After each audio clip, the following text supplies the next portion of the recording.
4 habitudes qui te permettent d'améliorer tes skills sociaux. Les relations sociales dans notre génération, c'est un peu compliqué. Tout le monde a envie d'en avoir, tout le monde fait un peu le beau, tout le monde essaye de prouver qu'il en a. Sauf qu'en fait, on n'a pas du tout confiance en nous, on n'a pas confiance aux autres et c'est un peu compliqué d'aller vers des gens totalement inconnus. La plupart des potes que tu les as rencontrés soit parce que tu étais dans la même classe, soit parce que c'est des potes de potes. Mais là, demain, si je te mets dans une ville où tu connais personne, je te mets aucun prétexte pour aller rencontrer des gens, c'est-à-dire que je te mets pas d'école, je te mets pas de taf. La vérité, c'est qu'il y a de grandes chances que toi, tu rencontres personne et que juste tu restes chez toi à faire des trucs ou quand tu sors, tu rencontres vraiment personne. Alors voici 4 habitudes qui vont te permettre d'améliorer tes relations sociales et même parfois d'en créer. Premièrement, c'est de se développer. Oui, je sais, c'est le conseil hyper cliché, mais oui, si tu veux t'améliorer avec les autres, faudrait peut-être commencer par s'améliorer soi-même. Ça peut être par de la musculation, par du sport en règle générale, ça peut être par lire des bouquins, par apprendre de nouvelles compétences. Je te dis une bêtise. Là, pendant cet été, j'ai 2 mois de vacances, j'ai appris un peu à cuisiner, j'apprends à repasser, j'apprends à faire un lave-vaisselle, enfin la vaisselle je savais déjà faire, mais j'apprends par exemple à faire une machine à laver, genre vraiment, parce que depuis le début, moi je vidais les trucs, je faisais les petites tâches annexes, je vidais la poubelle, c'est moi qui vidais le lave-vaisselle et c'est moi qui vidais le lèche-linge, tu vois, mais c'est pas moi qui le faisais, je ne sais pas le faire. On peut se dire ouais c'est hyper cringe, genre ça va, c'est des trucs classiques, mais personne n'apprend ça, c'est nul, mais sauf que si, ça c'est déjà commencé à se développer, lire plus de bouquins, apprendre un instrument, faire de la musculation, faire du sport, ça permet de s'améliorer, d'être plus en confiance, et comme tu as plus confiance en toi, tu es plus ouvert aux autres, et comme tu es plus ouvert aux autres, les autres le ressentent, ils ont plus envie d'aller vers toi, et c'est un cercle vertueux en fait. Quand tu te développes, tu as vraiment des chances de rencontrer des gens, je te dis une bêtise, mais moi là, je sais que dans 2 mois je vais m'inscrire à la boxe, je vais sûrement rencontrer des potes à la boxe, tu vois, je vais m'inscrire dans une salle de musculation, il y aura sûrement des gens là-bas, et c'est l'occasion d'aller les rencontrer, d'aller leur parler, de vaincre cette timidité, et d'aller parler aux gens, tu vois. Cette chaîne YouTube, elle me permet de me développer, d'améliorer mes compétences en montage, en vidéo, en acting, en élocution, en tout ça. Et du coup, ça va peut-être me permettre de rencontrer des gens, peut-être même toi là, derrière cet écran, peut-être qu'un jour, dans une convention, on se verra, tu vois, et ça m'aura permis de te rencontrer. Donc si se développer, ça permet effectivement de rencontrer des gens. Deuxième point, agis toujours respectueusement, mais n'accepte jamais l'irrespect. J'ai remarqué quelque chose dans les relations sociales, c'est que quand quelqu'un est irrespectueux dans le groupe, en fait on finit par nous-mêmes devenir irrespectueux avec cette personne. Quand j'avais des groupes d'amis, il y avait toujours un peu ce pote, c'est le clown, tu vois ce que je veux dire, qui faisait toujours des blagues très irrespectueuses sur les autres, mais sous couvert d'un ton d'humour. Du coup, nous aussi on faisait des blagues sur lui, irrespectueuses, sous couvert d'un ton d'humour. Ça lui posait pas problème, hein, je parle pas d'embrouille ici, tout le monde rigolait bien, mais inconsciemment, j'ai remarqué que dans le groupe, du coup, il était un peu le moins apprécié. Pourtant, le mec était génial, hein, je l'appréciais énormément, mais c'est vrai qu'en fait, inconsciemment, comme il ne nous respectait pas, on n'avait pas une volonté de le respecter derrière, et donc du coup, on n'appréciait pas, en fait. Enfin, sur le coup, c'est un peu bizarre, je sais pas si tu vois ce que je veux dire. On appréciait la blague, le truc était fun, mais la personne, du coup, comme elle nous manquait de respect, on l'apportait pas comme un ami proche. Je sais pas si tu vois ce que je veux dire. Bon, il existe aussi l'extrême inverse, je veux dire, quand j'étais en prépa, il y avait un pote qui faisait exactement pareil, et lui, c'est un pote, un vrai de vrai. Mais je pense que c'est vraiment ce non-respect qui a causé ça. Alors parfois ça ne le fait pas, mais je pense que globalement ça le fait quand même. Donc agis toujours respectueusement, ne manque pas de respect aux gens, même quand tu ne les apprécies pas. Si tu ne les apprécies pas, ne les tacle pas. Parce qu'en fait, tu passeras juste vraiment pour un idiot immature, en mode genre oh là là, il sait pas se retenir, il l'aime pas, mais je m'en fiche qu'il l'aime pas, genre il pourrait juste faire un effort, tu vois. Or non, sois respectueux, même si tu l'aimes pas. Tu peux dire à une personne je ne t'apprécie pas, mais être totalement clean, respectueux, y a pas de souci, tu vois. Mais au contraire, n'accepte pas l'irrespect. Ne reste pas dans un groupe d'amis qui ne te respectent pas. Attention, ce que je dis là s'applique aussi à ce que j'ai dit juste avant. Si toi-même tu ne les respectais pas, tu ne peux pas leur en vouloir de te manquer de respect. C'est à toi de commencer par donner le respect, et si eux n'arrivent pas à t'en donner après, alors là tu pourras partir en bon prince, tu pourras dire écoutez, moi je vous ai donné du respect, vous ne m'en donnez pas de problème, je m'en vais. Oui, c'est bizarre de te dire que pour améliorer ses skills sociaux, il faut sortir de ton groupe d'amis, mais si je te dis ça, c'est parce que justement, ça te permettra de ne garder dans ta vie que des personnes qui sont saines pour toi, et donc du coup, d'avoir de bonnes relations sociales, parce que comme ces personnes-là sont saines et que tu n'es qu'avec des gens sains, t'as pas de frustration d'un mauvais groupe d'amis, t'as pas des gens qui t'ont énervé, donc du coup, ces gens-là qui sont bien, tu vas pas défouler ta haine dessus. Je te sors un exemple, mais t'es dans un groupe d'amis malsains, ça t'a vanné toute la journée, tu rentres chez toi, le soir, tu te connectes avec tes potes en ligne, et tu t'énerves pour un rien, t'es désagréable et tout. Tes potes en ligne, ils ont rien fait, tu vois, mais toi, t'as pris toute ta frustration et tu les as lâchés sur eux, et du coup, oui, forcément, ces potes-là, eux, tu les as pas respectés sur le coup, alors qu'ils étaient très bien, du coup, ils vont plus te respecter non plus, et ça finit par être un cercle vicieux, et tu te mets tout le monde à dos, tu vois. Respecte et n'accepte pas de ne pas être respecté. Après, faut pas être con non plus, hein, si un mec te fait une remarque constructive, exemple, je te dis une bêtise, mais tu fais une vanne, elle était un peu pas ouf, le mec vient te voir et fait écoute, j'ai pas apprécié la vanne que tu m'as faite, c'était vraiment dégradant, franchement c'est pas cool, j'aimerais que tu le refasses plus. C'est pas un manque de respect, hein, ça. Il y a beaucoup de gens aujourd'hui, quand tu leur dis que t'es pas d'accord, ils voient ça comme un manque de respect. C'est pas un manque de respect, le mec a juste pas kiffé, il a pas kiffé, vous réglez ça entre vous, mais pas de problème, tu vois. Toujours dans le respect. Pareil, si le mec est juste pas d'accord avec toi, il te dit juste ah bah non, moi je veux pas faire ça, c'est pas un manque de respect, hein. Je dis ça, je suis sûr qu'il y en a plein dans les commentaires qui vont me dire mais enfin Alex, ça c'est juste évident, tout le monde pense ça comme ça, c'est pas un manque de respect. Mais je connais beaucoup trop de gens qui prennent ça pour un manque de respect et c'est très très énervant, donc vraiment si tu prends ça comme un manque de respect, fais gaffe parce que je te jure que c'est vraiment pas un manque de respect et tu risques de perdre de très bons amis. Après, le troisième point vachement intéressant, c'est de diversifier tes groupes d'amis. Alors, je te dis ça, franchement, honnêtement, il y a 3 bonnes raisons de pourquoi est-ce que tu devrais diversifier ton groupe d'amis. Premièrement, bah, c'est tout bête, mais bah, t'as plus d'amis. c'est... C'est vachement débile dit comme ça. Non mais c'est vrai, avoir plus d'amis, donc du coup t'améliores tes relations sociales, puisque t'as plus de personnes avec qui parler, t'as plus d'amis proches, tout ça, enfin, ça c'est logique, ça je vais pas expliquer ce point quand même. Deuxièmement, tu vas pouvoir te spécifier dans tes relations. Je te dis une bêtise, mais tu vas apprendre avec le groupe A, tu vas apprendre certaines choses sur les relations humaines, sur les choses, tu vas apprendre, tu vas développer, tu vas t'améliorer sur un certain point avec le groupe A, et tu vas t'améliorer avec le groupe B sur un autre point. Je te dis une bêtise, mais il y a un groupe A avec qui tu vas pouvoir développer ton humour et ton sens de la fête. Et avec ton groupe B, tu vas plus développer ton sens du travail acharné, de la musculation, du sport. Je te sors ça comme exemple. Et en fait, tu vas pouvoir du coup mixer ça pour en fait t'améliorer sur 2 points au lieu d'un, que si t'étais resté dans le groupe A ou le groupe B. Et en plus de ça, bon, je pense que c'est un peu plus rare, ça dépend des groupes, mais je pense que tu vas pouvoir même fusionner ses capacités dans l'autre groupe. C'est-à-dire que si par exemple le groupe A c'est un groupe de gros geeks qui jouent aux jeux vidéo mais qui sont très drôles et très sympas, tu t'amuses bien avec eux, et que le groupe B c'est un groupe dans lequel tu t'amuses pas trop, orienté très résultat, très self-improvement, ouais, il faut être le meilleur et tout, on fait du sport, bah peut-être que dans le groupe B, tu vas pouvoir apporter plus de joie, plus de bonne humeur, plus de fun.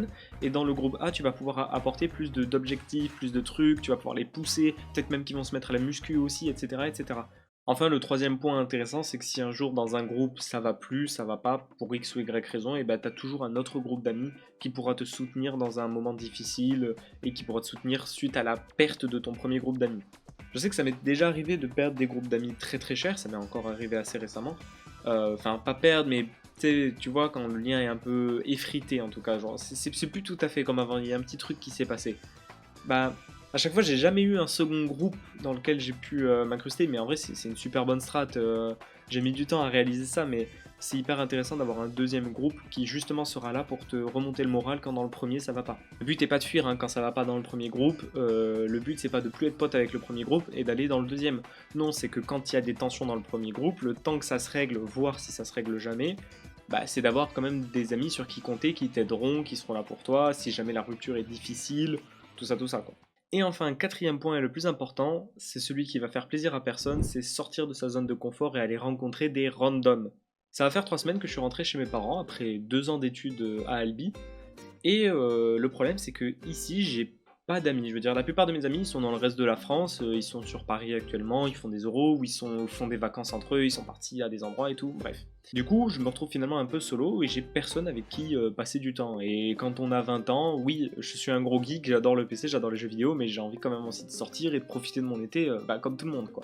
Et du coup, ce que je fais, c'est que le vendredi soir, qui est le soir où généralement il y a le plus de gens qui sortent, et ben je m'habille bien, je respecte exactement tous les principes qu'il y a dans la vidéo que je vais sortir ou que j'ai déjà sorti, tout dépend de l'ordre à laquelle je sorte, mais qui parle de la façon dont on peut améliorer son attirance physique.